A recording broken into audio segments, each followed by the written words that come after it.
very active. Back in the fall, there was a symposium. Many of you might have attended it.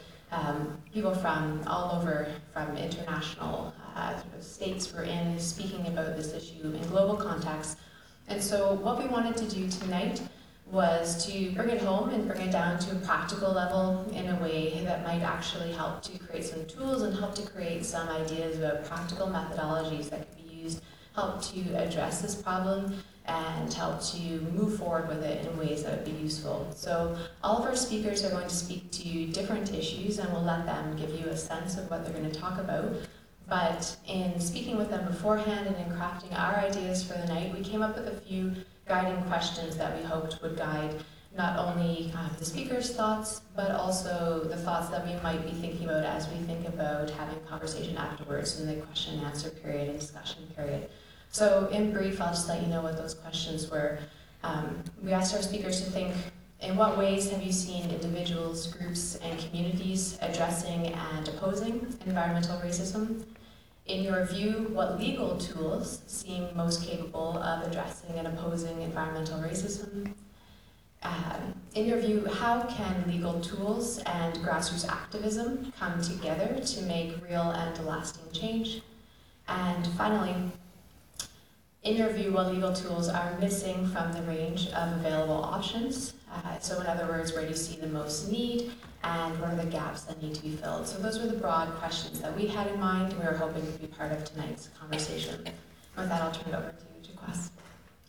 Hello everyone. I want to thank everyone again also for being here. I know the weather's not great, but we really appreciate everyone that was able to come tonight, as these issues are very important, and I'm excited to be able to be a part of this evening. Obviously, because of the weather, we were unable to have a speaker here tonight, so I did just want to introduce her, Louise Delisle, who was the creator of the PowerPoint presentation that you are going to see in collaboration with Raymond Shepard, that is going to be speaking on her behalf.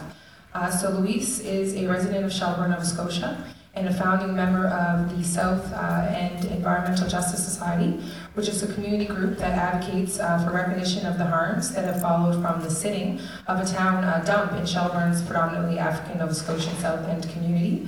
Louise has also been an active member of the Environmental Noxiousness, Racial Inequities, and Community Health Project, the ENRICH Project for short.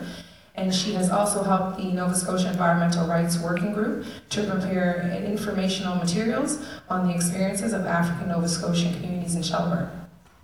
She has become a prominent spokesperson and advocate for environmental justice for Shelburne, and she is an important voice in public dialogue addressing environmental racism in the province. Louise won't be here with us, but we are so lucky to have Mr. Raymond Shepard coming in and speaking on these issues as well. Mr. Raymond Shepard is an African Nova Scotian mental health advocate and a mental health and addiction counselor. He has a background in child psychology, adult and child care, community advocacy, and broadcasting. Mr. Shepard is a grassroots individual with much personal integrity, respect, and a genuine concern for the well-being of others. Mr. Shepard has always been committed to serving the community and making a difference. He has given 40 years to activism through the province of Nova Scotia. His activism includes anti-poverty, anti-racism, environmental racism, ex-offender rights, mental health, human rights, labor and employment, housing, education, community development, and media. Mr. Shepard is a father of 4 and currently resides here in Dartmouth, Nova Scotia. And I want to welcome him, and please give Mr. Shepard a round of applause.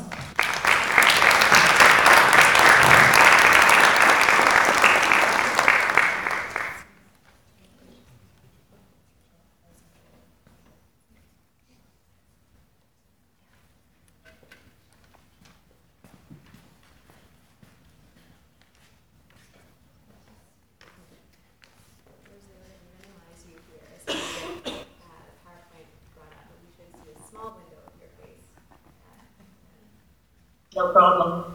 Yeah, there we go.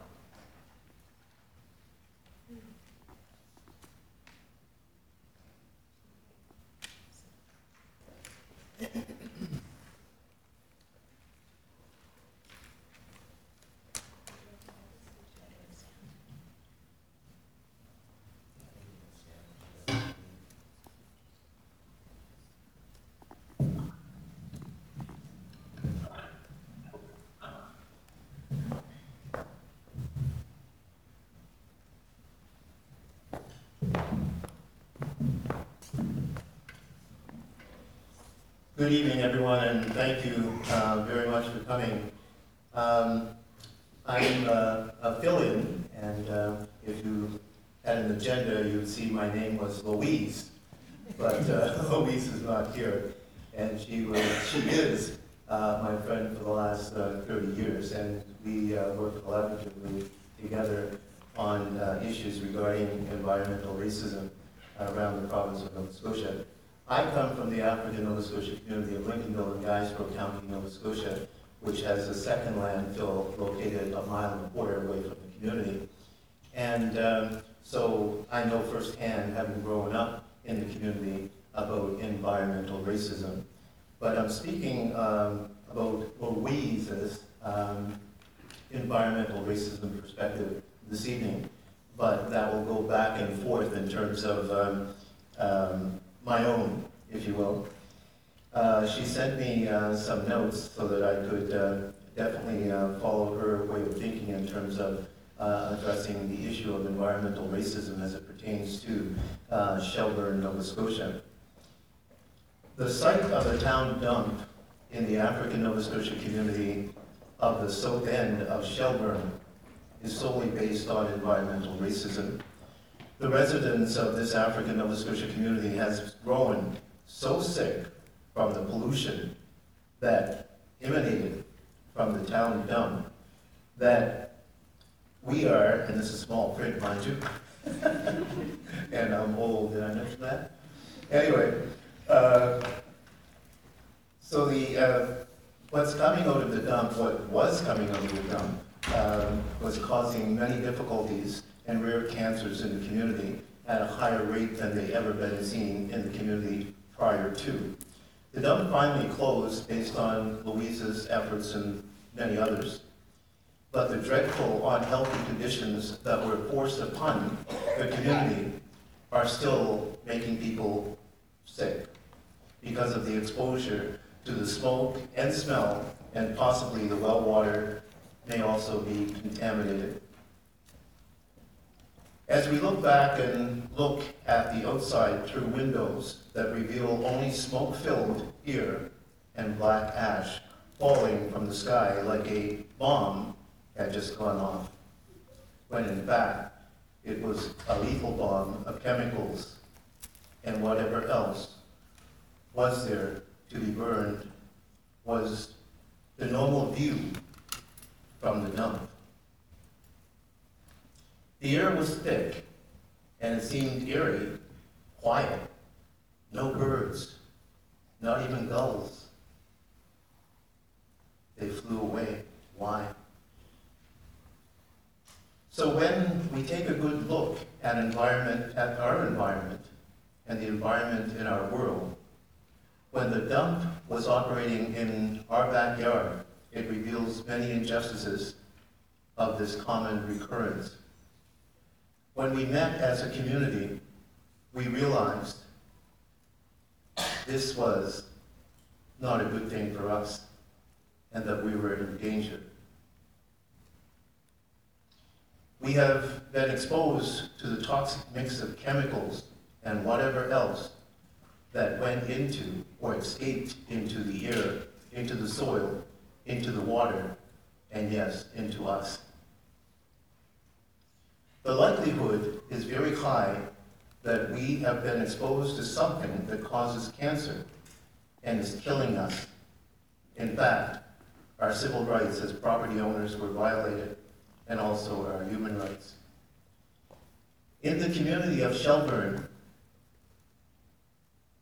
there are widows because most of the men folk have gone. It seems like the women folk have a high tolerance, but because of the stress that the men had to go through, women went through the stress as well, but the men had to be out there being the breadwinners, so they left. Based on the racism, based on the toxicity of the dump, and based on acts of violence and regular stress on a regular basis. Most of the things that happen to African Nova Scotians based on race always has 90% stress as part of it. You live stress every day of our lives. Whether we're standing up and we're fighting for justice, human rights, God-given rights, there is still stress. And in the community of Shelburne, most Caucasian people said, no, there's no environmental racism. And some African Nova Scotians said as well, there's no environmental racism. Because they were trying to protect their families, their jobs, and themselves against violence. So there was a number of African Nova Scotians that said, yeah, we agree.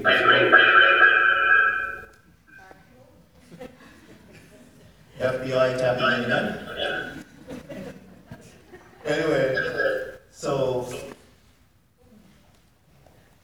a number of African Nova Scotian males that were the breadwinners for their families said also, let's not rock the boat.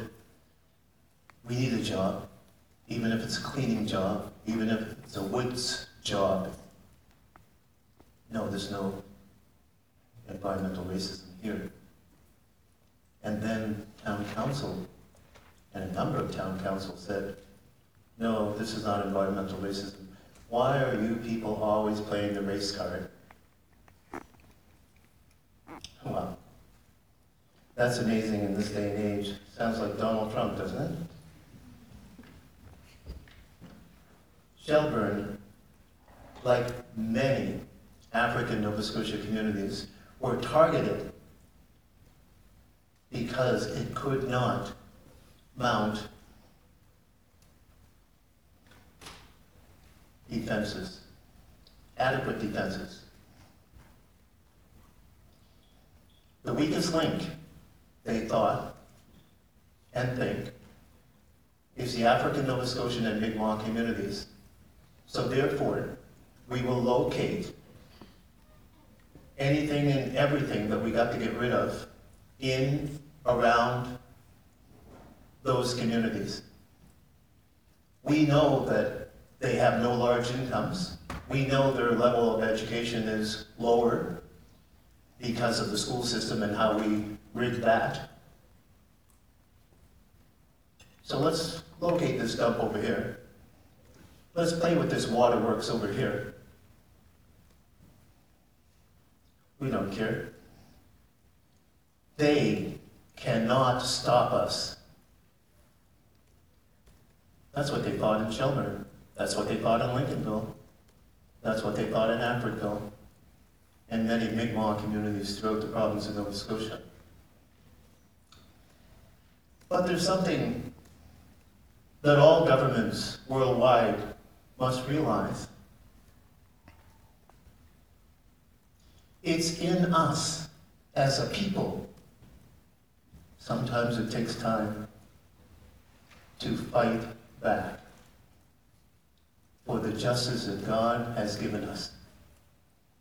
It's also in us to protect our families, to try to make it better for them.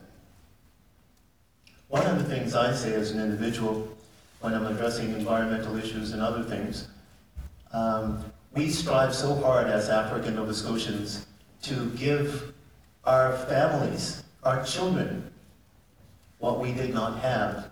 Sometimes we fail to give them what we did have. And that was a sense of who we were, who we are, and togetherness as well. But you know, there's something else that's uncanny. And it's uncanny like this. What affects us today will affect you tomorrow. People conjured up the AIDS virus and took it to Africa and said, oh, it's the green monkey, not realizing that it would come back to Europe and North America. And then they thought, well, we'll deal with that. We know what to call it. It's a homosexual disease. Well, that didn't work either. So these spin doctors, if you will, they can do a lot of things to confuse. But there's no confusion when it comes to keeping the environment safe, making the environment better, and helping to grow the environment. Without a healthy environment in or around the African Nova Scotia communities, the Mi'kmaq communities, every community, people will be dying faster. And we all have a destiny, it is said, it is written. But if we're dying, like a lot of people in Shelburne, when you're in your 30s and 40s, you're a male person and you're dying. Most of the community of Shelburne, as I previously mentioned, are widows, older ladies, still carrying the torch, still making a difference, without their partners, because their partners left too early. So I encourage you this evening and throughout, regardless of what your calling is in life, to support any and all efforts, whether it's Bill 111, whether it's a Bill of Rights, to make the environment a priority in your mind. Because if you have children, and even if you don't, toxic environmental policies, procedures, and racism will one day knock at your door. And it won't be a door you can close for long. So, rise up, get active, make the difference. Because indeed, you are the difference. Thank you.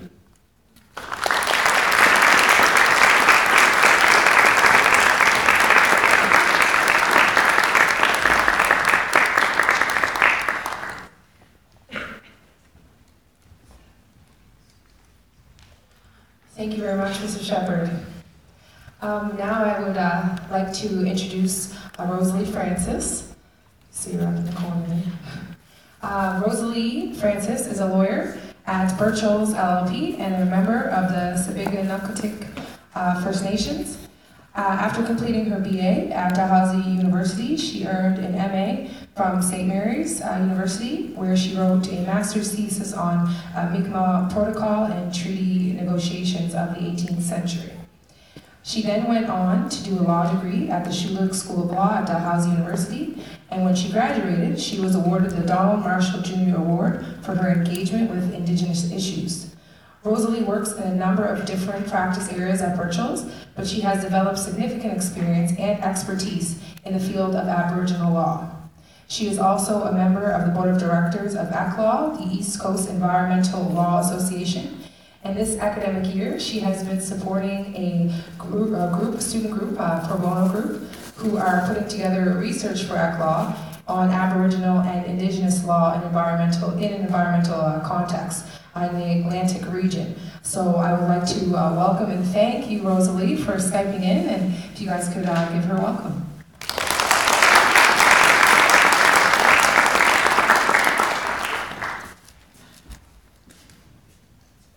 Hear me okay, I hope?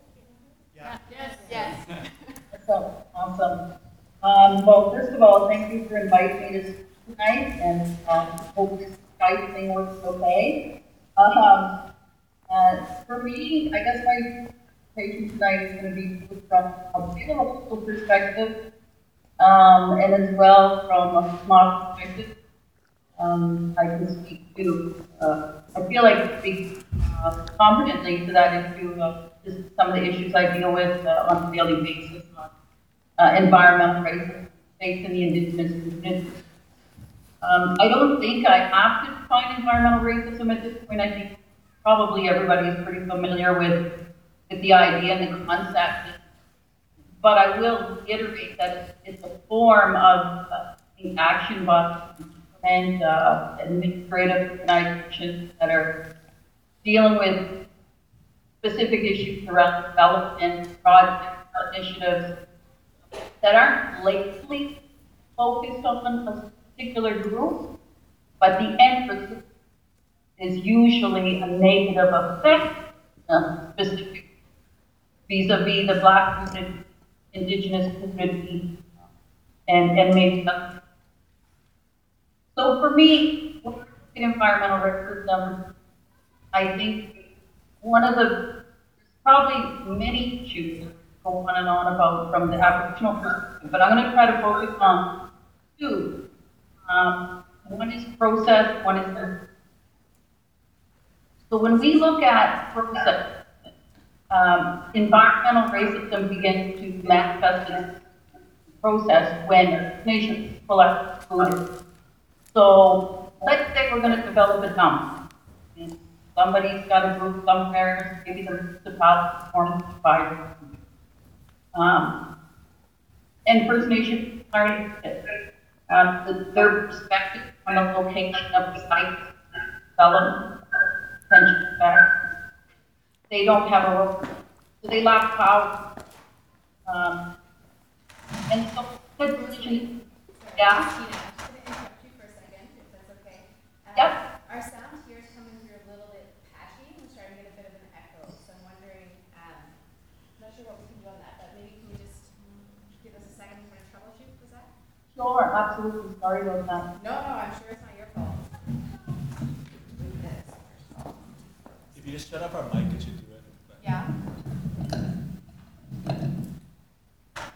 Okay, try again. Hello, hello. That seems to be a bit better.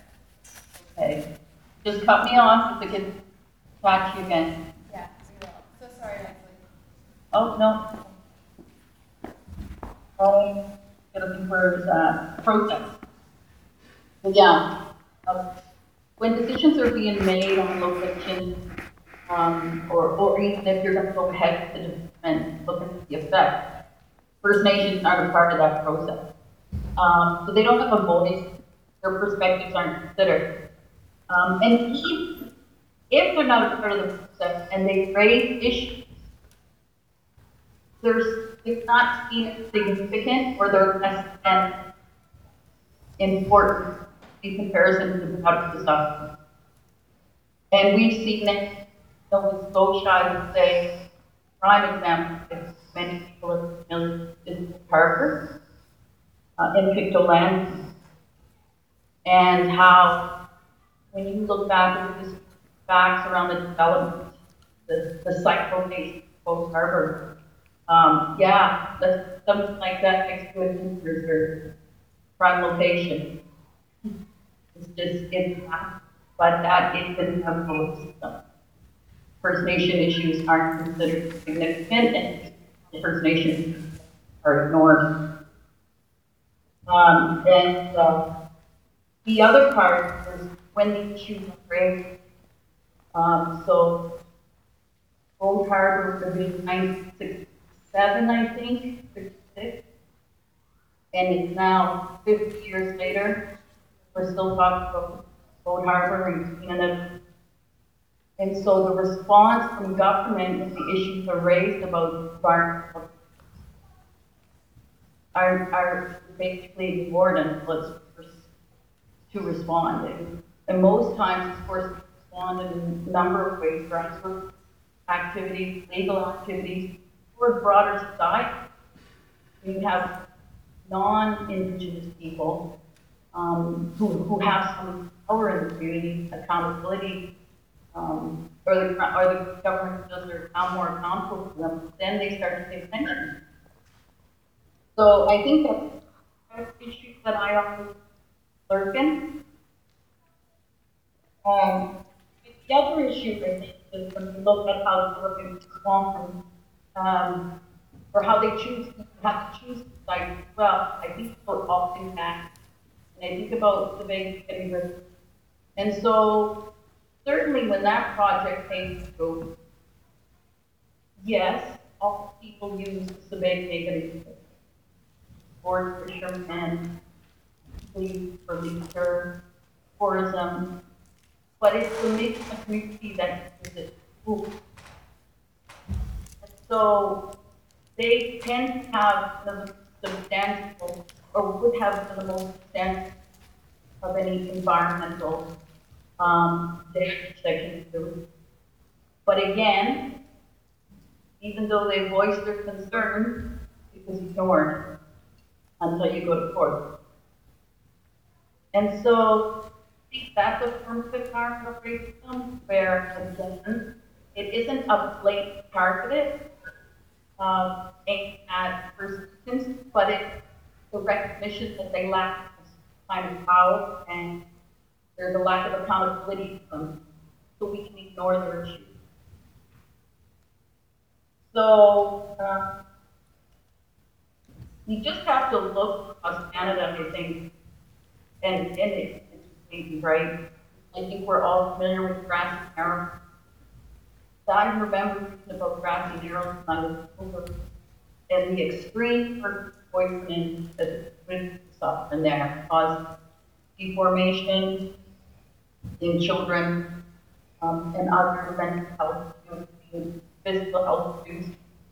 And here we are, 2017, and grassy narrows is a significant issue and community suffers from extreme snip. And another example is sarnia. I think they call it chemical something, I can't remember. But I mean, the majority of industry happens in sarnia and affects the deposit significantly. And again, it's going on for years or by government, that's First Nations. But I think that's where the issue that was raised by Tina was grassroots and activism and bringing attention to the issue of public is important, because I do believe that environmental issues are important to all of us. And I think that through activism and combined effort is how we can address the issue. So I know I got 15 minutes. I think that was my 15 minutes, maybe. I don't know. The only other thing I could add in is just, and I'm not going to get into detail on it, but I don't think people realize that First Nation communities, they're federal land. And so we as First Nations on reserve land, we have law of environmental protection legislation that exists for the rest of Canadians. So I'll just point to one specific thing, and that is clean drinking water for Canada. So most Canadians have to protect legislative protections that are expected to comply with. And yes, we're in the country, they did pass a form of legislation for clean drinking water, but don't let the title fool you, because even in the definition of water that's maybe people are expected to drink on the surface, don't even have it as potable water. So it can be quite unclean, and that is on review right now. But again, I just want people to be aware there's so much legislation we don't have to protect ourselves. In fact, there's a federal database of contaminated land in Canada. About a third of the land, federal land contaminated, are First Nation reserves. So it's pretty astounding. So I guess I'll leave it there and then get on and questions. Thank you.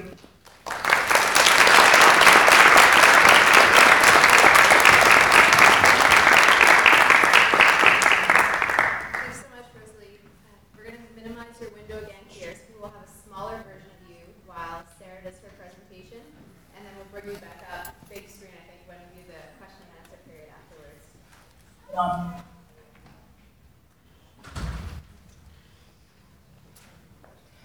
So I'm going to introduce our next speaker, Sarah Sack.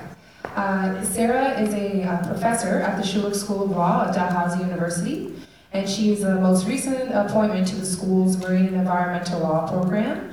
Her research areas include international environmental law, intersections between business law, human rights, and the environment, climate justice, sustainable development, transformative learning, and natural resources law. Sarah earned her PhD in the law at Osgoode Hall Law School, and then taught at Western University for 10 years before bringing her wealth of experience here to us on the East Coast. Like Rosalie, she sits on the board of directors of the East Coast Environmental Law Association, and in recent weeks she has helped to spearhead an environmental law researchathon that will bring law students together with a local environmental organization to produce practical research on current environmental issues here in Nova Scotia. So could you please welcome Sarah Sack.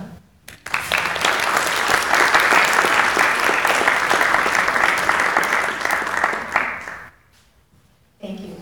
And I guess we have PowerPoints up. I want to first just say a huge thank you to the organizers and congratulations. You can hear me, right? Yes. Congratulations to the organizers also. I'm really, as you know, this is my first year in Halifax and at Dal, and I am super impressed with the commitment of the students here to really important human rights and environmental issues, and it's such a pleasure to be here and have a chance to contribute to discussions of what I also believe are hugely important issues. A lot of my work is focused on the international scene, and so what I want to do is to offer some thoughts on tools and mechanisms that we can use to, what should we say, encourage better thinking among our governments when it comes to addressing these issues, and also where there are businesses involved, encouraging and requiring and mandating and showing that we have expectations of responsible conduct on the part of businesses as well. And so I put in the first two slides what I'm sort of hoping to cover, and then I have 7 slides where I have reference to various mechanisms associated with the United Nations Human Rights Council that I want to talk briefly about and share some ideas on what we can do with these. And I'll note that it would appear some of these mechanisms have actually been called into use already, and I'll share what I learned in preparing for this with great excitement on one slide.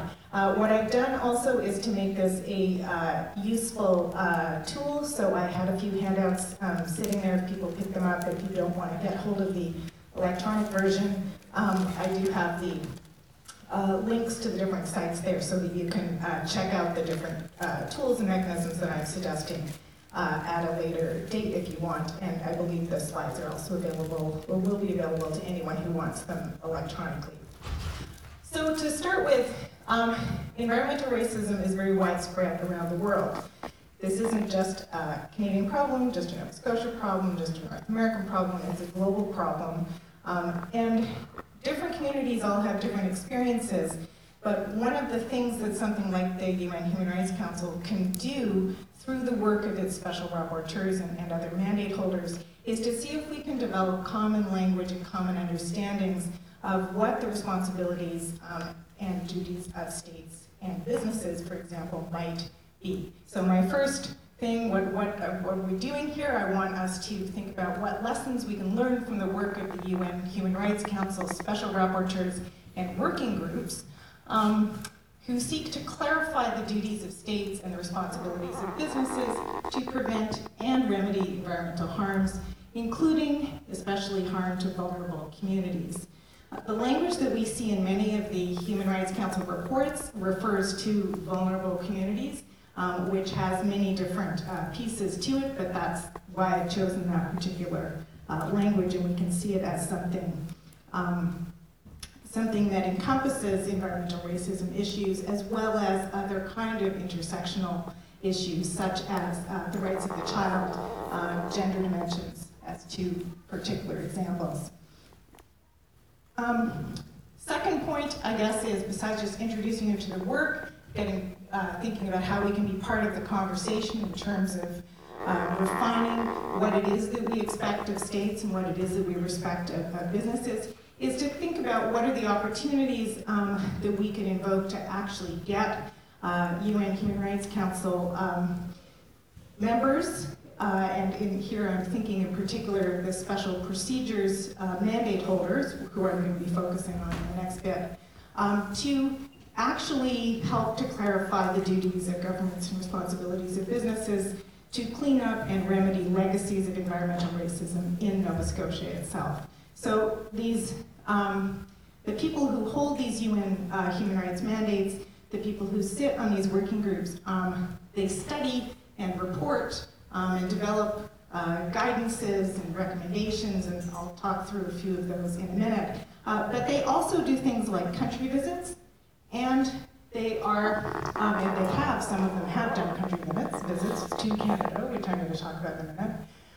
But also, if one has a particular issue that one is concerned about, you can communicate, you can make a submission, depending on who it is and what the structure is, and they might then communicate with the government or the business and say, you know, we've heard about this claim, this concern about, you know, this hazardous waste site, and we'd like to know what you're going to do about it. And here are the best practices that we have learned are the things that, you know, good governments do around the world. Are you going to be a good government? And how can we help to make you a good government? And, you know, is there a way that I, Special Rapporteur, can help you, government, to address this problem? So the communications piece is important, and it's something we can actually try to use. Okay, I have, I think, 7 slides, of which 6 talk about different people or mechanisms. I'm starting with the Special Rapporteur on, and the official titles are usually very long. This one's actually shorter than it was at one point. It's now the Special Rapporteur on the implications for human rights of the sound management and disposal of hazardous wastes. So, think of toxic stuff. This mechanism has existed since the 1990s. There have been various people holding this particular mandate. The mandate holders are often, but not always, academics of some kind. They're usually doing this on top of their day job. They're usually doing it for no money, but they might have a little teeny UN budget that they can access to do a few things. They rely heavily on volunteers, on submissions, on other people to contribute to help them with their work. Assuming this, hang on, if this goes well. Okay, this is just to give you, again, all the links show lots of different stuff, but this is just to give you a sense of what this particular UN Rapporteur's website looks like, the kind of stuff that's on here. And let me see if I can. One's ability to use a PC after one uses a Mac for a while. Hang on, how do I scroll this thing? It's not. This is terrible. Okay, no. Oh, like this. Wait, what's going on? Oh, right. Yeah, it's the side thing. Okay. That's pathetic. Okay, so sorry about that. Yes, right, the side. Don't get me started on the touch screen thing that they had at Western that just, anyway, drove me crazy. Okay, so this just gives you an idea of the kind of things that's up on the Rapporteur website. So the key sort of points is, you can see if you look along the side, and I know that's partly covered up, but there are places where you can see, where you can link to resolutions, to annual reports, to, you know, country visits, different activities, individual complaints, comments on legislation and policy, new online process for submitting complaints.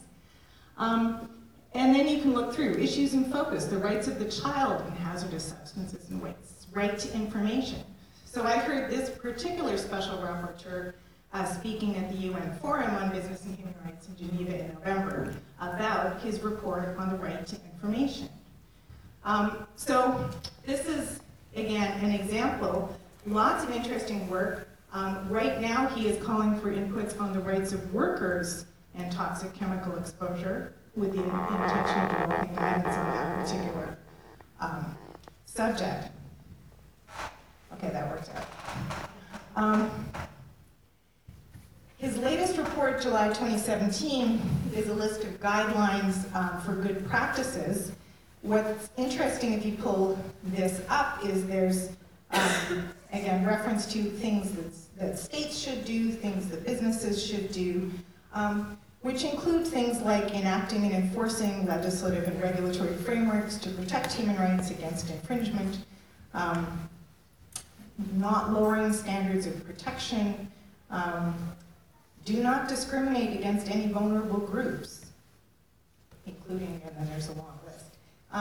So these kind of reports are usually around 20 pages or so. There's lots of good information in there, and lots of good information, guidance, ideas that one can use for lobbying governments and others, because then you can say, look, the special rapporteur said that human rights includes this right to information, this right here. This is how you can do it. These are the best practices of good governance in addressing these issues. Okay, quickly I'm going to talk through a couple of the other special rapporteurs. There's another one, more recent, from 2012, John Knox, who's an American.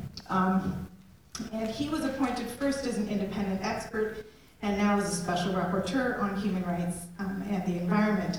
And again, if you go to his website, you'll see all kinds of great stuff, all kinds of great reports.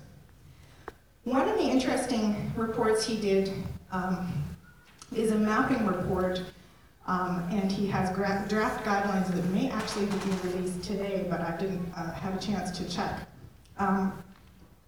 His mapping report involved looking at all kinds of different sources of international human rights law.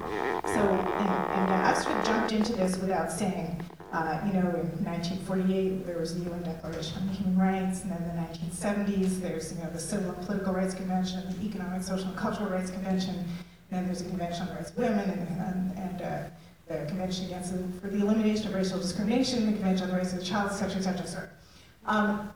At the end, I'll sort of note Canada has basically signed on to and ratified lots of this stuff and claims that these are our obligations, or that the government of Canada has these obligations towards Canadians. So I sort of skipped over that part. What John Knox has done is to look at a whole bunch of sources of international human rights law and say, this is what we learn from all these sources about human rights and the environment. So in his draft mapping report, he says, for example, if you look at all of these different sources of international human rights law, there seems to be a consensus. States have procedural obligations. They have a responsibility to provide information to people about potentially environmentally hazardous stuff. People have rights of freedom of expression, to express themselves and to peacefully protest. People have the right to participate in environmental decision-making.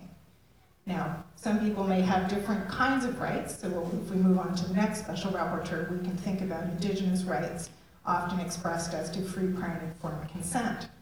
But everybody has a right to participate in environmental decision-making, and then their rights to access justice in the case of environmental harm. The states also have substantive obligations to regulate in certain ways, and then there is a section at the end where he unpacks what these responsibilities mean when we're thinking about vulnerable groups, and so the special obligations that arise in different contexts.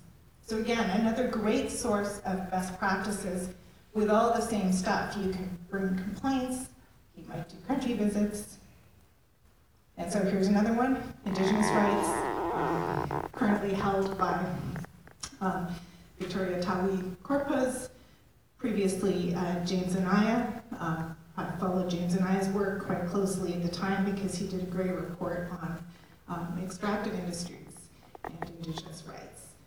But there are, again, many pieces. There's been a country report on Canada, et cetera, et cetera. Just in terms terms of the special rapporteurs, I highlighted the work of 3.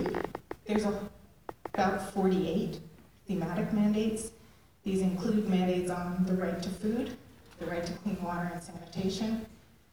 If you go back to the initial slide, I had a link to the thematic mandates page. You can sort of scroll through and see, is there one that seems particularly pertinent to the issue that I'm working on?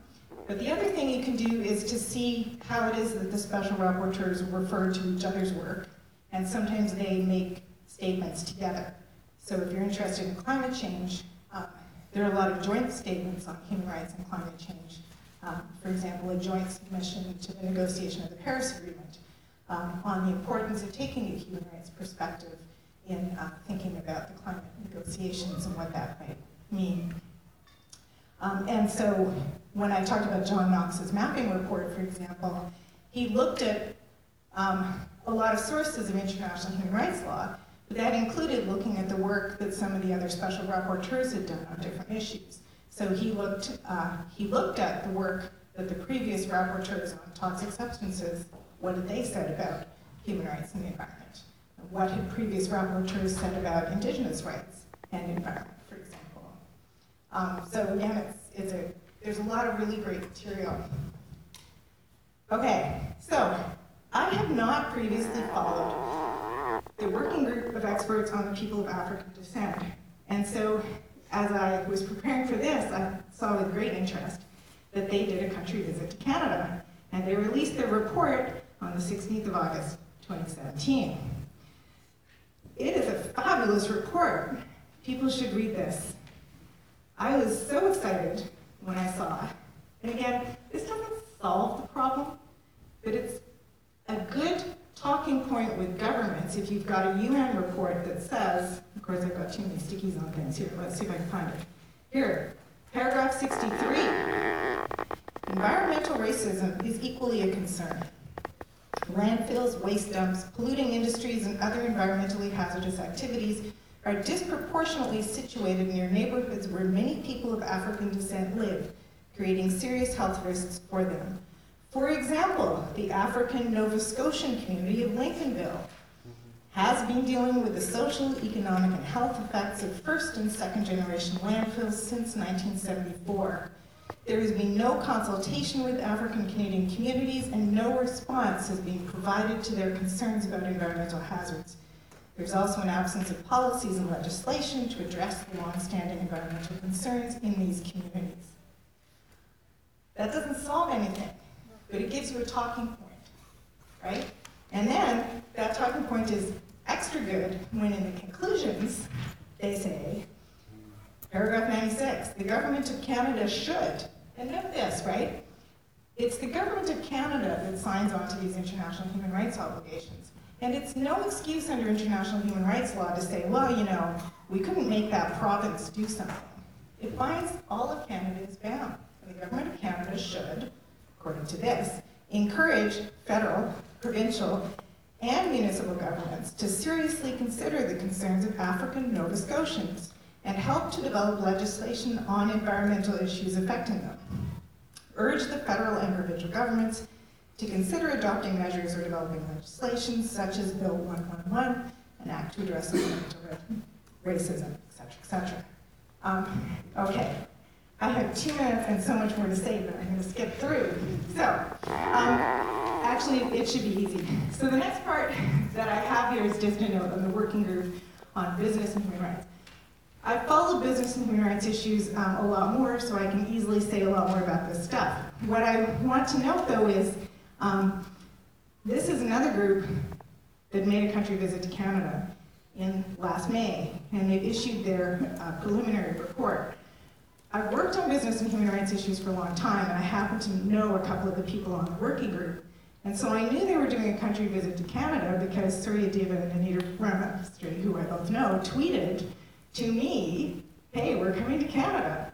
Otherwise, these things can be a bit secretive. And so I quickly hustled up through contacts to make sure that they met with some of the right people when they came to Canada, got into one meeting. I quickly wrote a report, which I published on the CG website about here are the kind of things that have happened when the working group has done country visits to these other countries and the kind of issues that they've talked about, and here are the kinds of things they should talk about when they're coming here. And so then they came and they visited. You know, they're here for a really short time, and it's just who did you manage to get together at that moment in time to meet with them? Small budget. They met with some people in BC. Some stuff about Indigenous rights in Canada is in there. Tons of stuff never made it in there. But it's a short visit, small budget. Canadian government sort of controls it a bit. But then they release their report. So what do? You read the report, and then you start blogging. Well, they talked about this, but they didn't talk about this, and they should have talked about that. And it starts the conversation going. So one of the issues that people have been working on, including myself, for a long time is the responsibility of Canada with regard to mining companies operating internationally and environmental and human rights issues. Well, there have been a lot of people lobbying and trying to get the government to do various things. I've written a lot about it, lots of stuff going on. But it's interesting, right? One of the things the working group said was, you know, you should move forward with this particular legislative proposal. And now they have. They've just announced that, yeah, we're going to do this mine and all this person. So I think, it's my concluding slide. Almost. Okay, no, it's not. I have tons of other stuff. Okay. So I'm going to keep it super quick. Submissions. You can make submissions, communications. I've already said that. It's part of a process. Talk to the UN human rights people and get them to talk to you and your governments. There's other stuff, weird stuff out there too. If you're thinking about a business, we actually have something called an OECD National Contact Point. You can complain about businesses operating in Canada or operating internationally. It's called a specific instance, and one of their most recent statements actually says, yes, this applies to the operations of Canadian businesses in Canada. Woohoo! Conclusions. Okay, Canada claims to be committed to the implementation of international human rights law. Click that link, go check out all the stuff the Canadian government says about human rights. There are a lot of ways that you can address environmental racism issues by framing them as a human rights issue.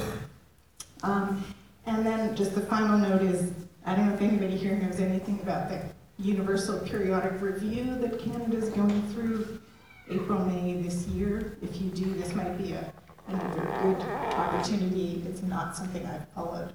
It's the Human Rights Review. And so that's it. Thanks again.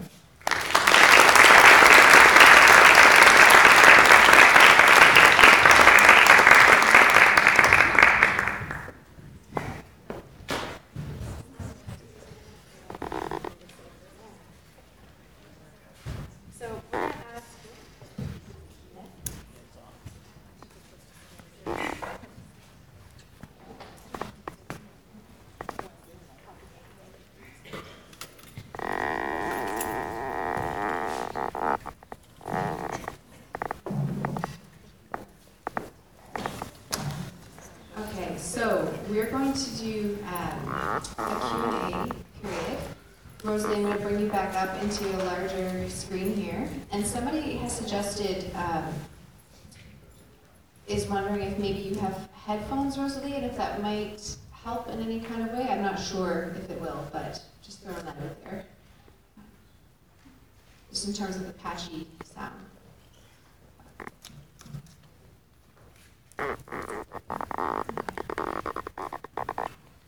It's also been brought to my attention when we were doing our introductions earlier, feeling a bit frazzled with the weather and the late start, we neglected to make an acknowledgement that we are on unceded Mi'kmaq land. And so I'd like to rectify that mistake now and make that acknowledgement now and apologize for not having begun with that.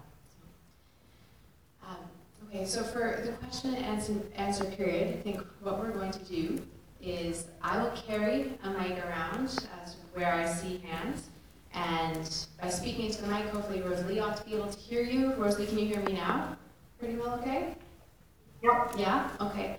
And Sarah and Raymond will be able to hear you, obviously, and hopefully we can just have a discussion about what we've heard. If you have questions, if you have comments, we've got until 8:30, so we've got quite a lot of time to have a good chat here. So we'll just do hands, and I'll try to take it around in the order in which I see them.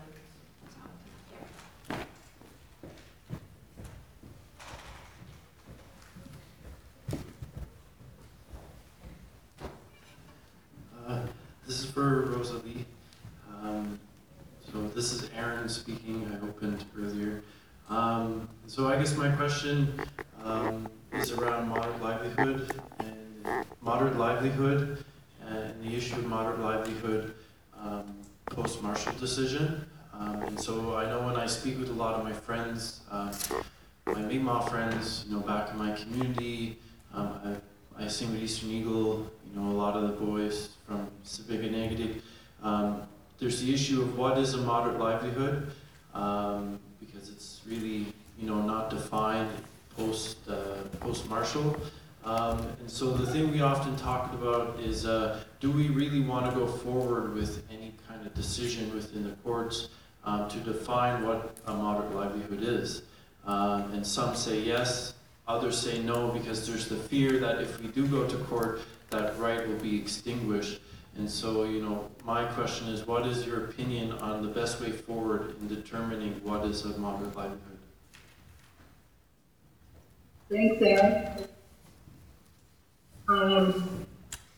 Well, I think when you look at moderate livelihood, there's a risk, a big risk, definitely, of bringing issues back to court. Because the courts can remove in any manner that they see fit, that they feel the law applies. And so there certainly is a risk that they may decide themselves what a moderate livelihood is, and that could have negative implications for our people. And in many ways, sitting down with dialogue, search can allow a conversation about what is reasonable, what is moderate livelihood. Let's look at the potential treatment. And what is the expectation that our ancestors expected when they entered into those treaties for today and our children's future? So you have the ability to have a broader discussion, but of course that takes a good commitment from both sides, especially government, who want to actually reach resolution on that issue. And so it can be frustrating when you're at a table for years and years and years, you get an acknowledgement that black record this. And so then people like, we got to go back to the court, it's risk, we have to. So there's no easy answer on that, Aaron. I, as a lawyer, sit there and go back and forth and can see the position of both sides. You always hope that justice will prevail and the law will set things right. They have often set things right for our people. But at the same time, when you look at Marshall too, they've also limited us in the sense of responding to public pressure. So it may have been controversial, recognized by the decision. So really, Aaron, I'm sorry, but I don't have the answer to that. There's risk in both, but have potential to move the issue forward. But I do believe at the end of the day, in order to have negotiations be successful on a livelihood, you have to engage the community in a good, productive way, in an informed way, and have a good dialogue on what that means for people. So I'll leave it with that. Other questions? Here in the back, but I'll see your hand if you raise it.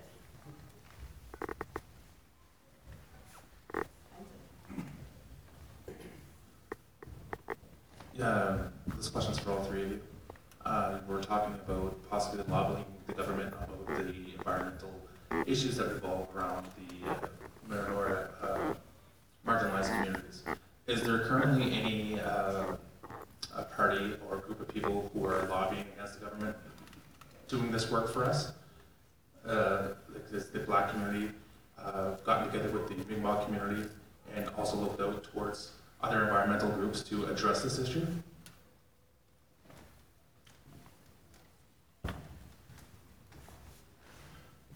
think there are some members of the, some political parties, I don't know if this is on or not.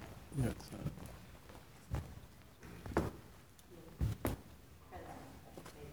Maybe not.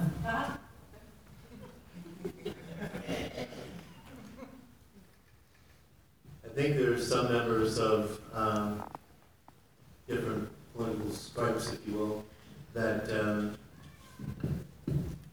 are trying their best to bring forth legislation and introducing bills, unfortunately, because the Liberals in the province of Nova Scotia have a majority, so it's certainly not being passed as we would support.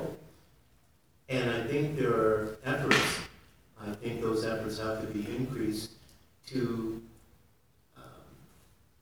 cooperative understanding and moving forward in a direction that is, how do you say, respectful of all peoples that are suffering the ill effects of environmental racism. So there could be more effort going forward, and I think there should be. You've all talked about becoming better activists and standing up and putting your best foot forward and accomplishing this goal. Is there anything specific that you would encourage the people that are here tonight to that they could do in their daily lives, or talk to MP, whatever? Is there any type of strategy that you guys would like to see implemented? I think that's a really, really good question. And normally I'd say just send me money and I'll be rich and I'll go away. But being concerned of the greater good, for the greater good. Before I answer that directly, from my perspective, I'd like to say this. One of the things when you look at environmental racism and the word environmental, take the word mental and just go down the effects that that has on the community. As a mental health counselor, I know firsthand, growing up in the African Nova Scotia community of Lincolnville, and I know that Louise, my counter in Shelburne, suffers, and others suffer, anxiety and fear and panic, depression, anger, frustration, and as I mentioned earlier, stress. When you look at that, and you look at thoughts of suicide, and a number of people in a number of communities over the years, have taken their own life. And, governments want you to know that it's probably had nothing to do with environmental racism. But with that as a major pressure, and others, you could certainly factor that in there. When you look at lobbying government, there are many groups in the province of Nova Scotia that do that. For instance, I'm a part of Enrich, I hope I said that right, and they lobby. NSPERG at Dalhousie University, they lobby, and environmental groups like the Ecology Action Center and so on. So there's a number of groups, including members of the African Nova Scotia community, the First Nation community, and so on, that lobby government. I think what you can do as individuals here tonight is certainly you might start a letter writing campaign supporting a Bill of Rights with consequences naturally, and you might support the NDP's proposed legislation that was Bill 111, I believe, and which was an environmental racism bill. And there are other bills in the community that deals with toxicity, with climate change, and so on and so on. And supporting those bills or reaching out to your elected officials would go far as well. So I think that would be a good measure. Can I offer a few thoughts as well? So I'm new to Nova Scotia, so I'm just learning what's here. But I can compare what I learned about what's here with what I had in Ontario. So when I taught environmental law in Ontario, I would always include a big section where we looked at the Environmental Bill of Rights and we studied what it was. And just before I left, it was going through this big review process because while it's been in existence for quite a while, it's pretty lean in some ways, although it's phenomenally more advanced than what there is here. So I think, first off, education, right? An environmental bill of rights, as separate from a bill that's focused on environmental racism, and from what I see, there are two different bills, both equally important but different. Just an environmental bill of rights is what everybody in every province should have. Everybody should be able to access information about potentially harmful environmental issues and comment on it and do all of that stuff. But people aren't going to be clamoring for it if they don't realize that it's what you have on the books is something that's actually out of line with what best practices are, or even just standard practices in some other places. So I think first there's an educational piece. There's also then a lobbying piece. And then I just wanted to issue one comment on the Marshall moderate livelihood conversation. Whenever I hear these conversations, I always think, so what does the UN Declaration on the Rights of Indigenous People have to offer on this? Have any of the special rapporteurs, if anybody out there, the expert mechanism, have any of them talked about moderate livelihood? What's the stuff that can be drawn upon from that to inform the conversation in the Canadian context? Because my sense is very few Supreme Court of Canada decisions on Aboriginal rights make any reference to the UN Declaration and to any of that, and they should. And why don't they? I don't know. Maybe people haven't been arguing it or haven't argued it correctly. We're certainly not teaching this stuff right, would be my take. We tend to treat international law as if it's over there, not relevant to Canadian law, but it is hugely relevant. And so, yeah, I'll stop there. Rosalie, would you like to add some comments? Just thoughts? So the only comment I have is just to follow up on how the UN Declaration is being litigated or used in litigation in Canada. So prior to Canada even accepting it, which has only been recently, first didn't have to pay attention to it, right? So it was brought forward many decisions, but the court discarded because they have things Canada was bound for it. But after Canada accepted it, it started to have more relevance. The court can pay attention to it a little bit more. They can say, why isn't Canada adhering to this? But courts gain strength. It needs to be considered by a very significant way to be ratified. And I think we're getting closer to that now. The government constantly on their press release with the intention to implement integration. And so that gives us the strength in the argument of saying Canada has to adhere to contracts. And by adherence under does give a significant strength to the legal arguments such as, so that's, I just with respect to Buddy's question about what individuals, I guess for me, I think they wanted to become more, start to understand the environmental issues that people of color and Indigenous people, their communities. And then working with us when we're trying to get into these issues, be it, general insertion, lobbying, or your MPLA. Yeah, I think that's a little bit where we're going.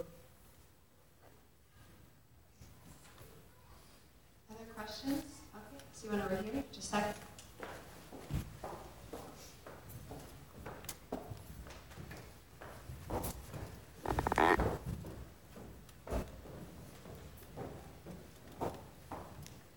Thank you so much.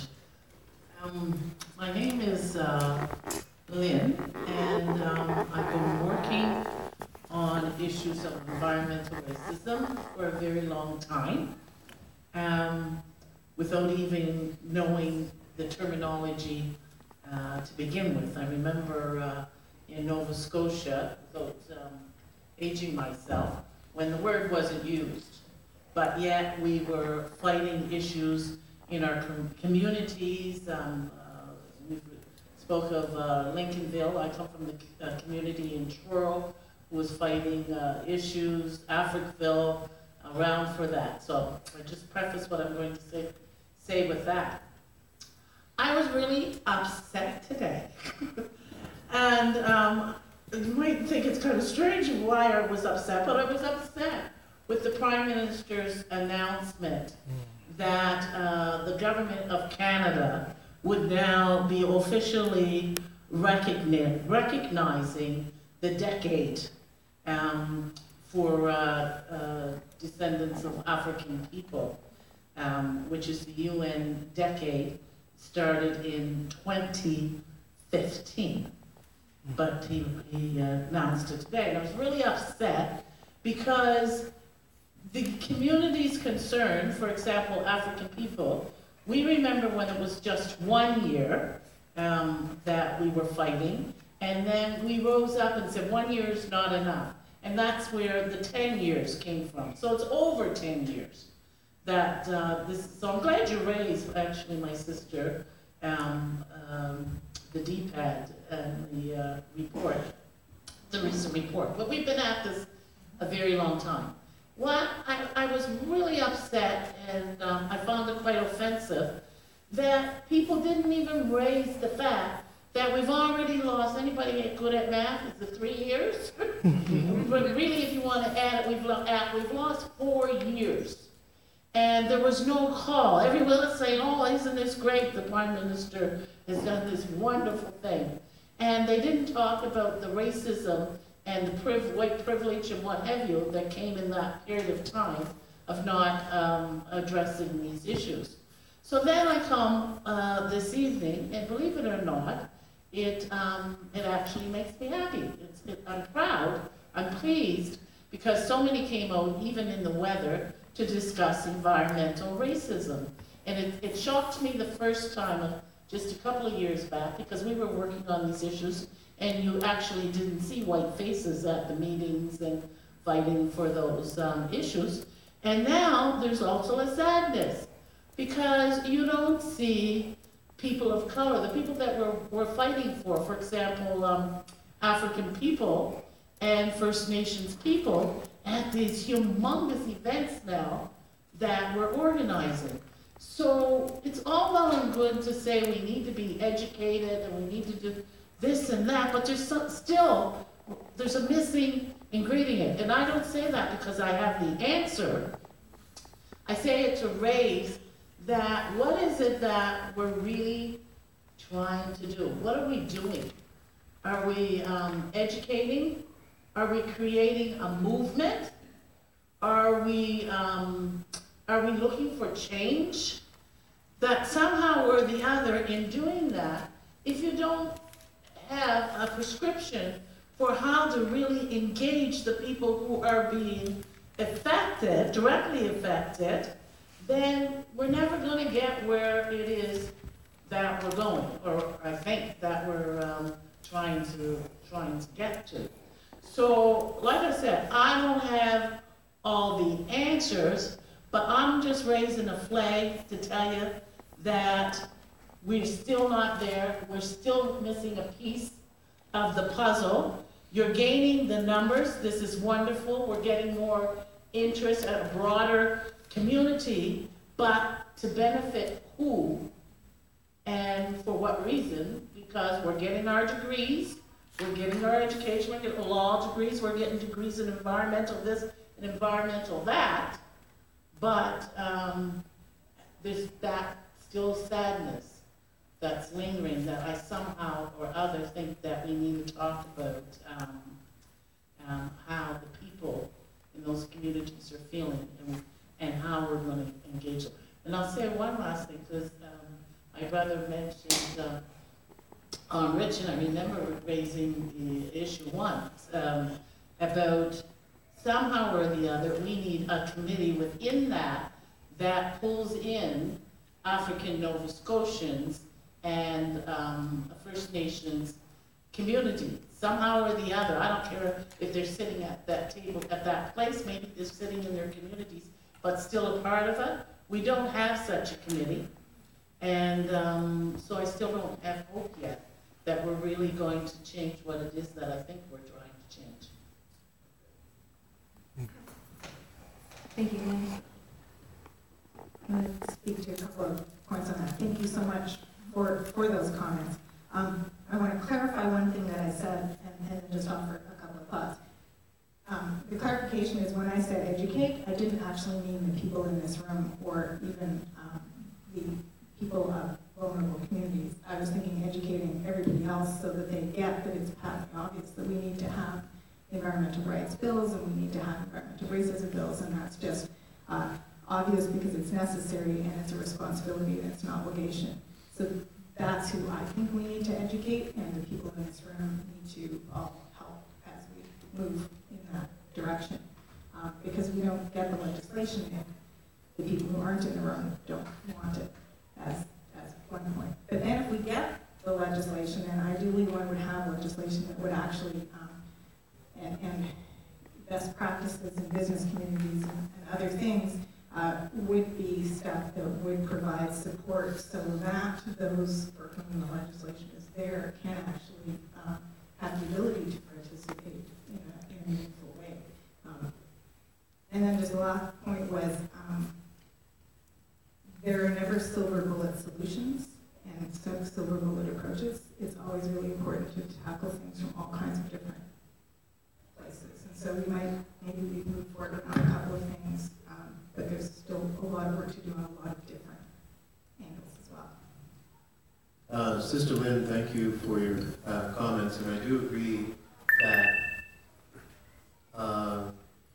OnRich should have an intergroup, consisting of people from the communities, the African Nova Scotia communities and the First Nation communities as well. And I think that would go far in having a first-hand representation at the table as opposed to second-hand, if you will, or what have you. So I think that's very important, very, very important. I think when you look at the United Nations and the people who came here that we've spoken to and the what they have in the report and so on, I think we have to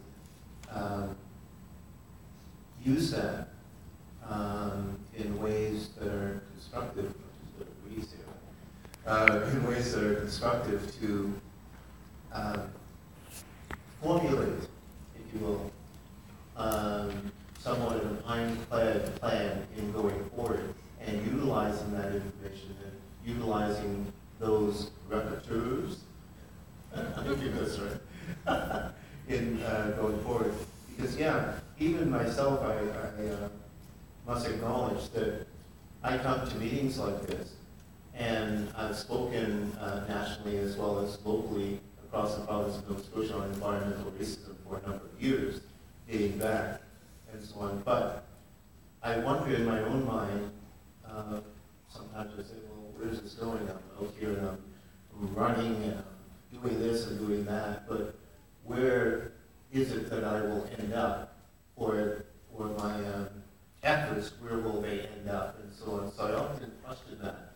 And what I'd like to see is, reparations for the people of the community of Lincolnville and Shelburne for all the hell we've been through and back. I'd like to see, infrastructure put in place and so on. I'd like to see a number of things. Yet those are not happening. Those are the kinds of things that I'm working towards and hoping for and encouraging people to stand up and rise up, if you will. But that hasn't come yet. And so, I do what I can. Rosalie, do you want to add anything? No, good. Okay. So I have a question over here here first, then one here, then one in front, so I think we'll do those. I get all three and see how we're doing. Good evening. Hi, Raymond. How are you? Long time no see.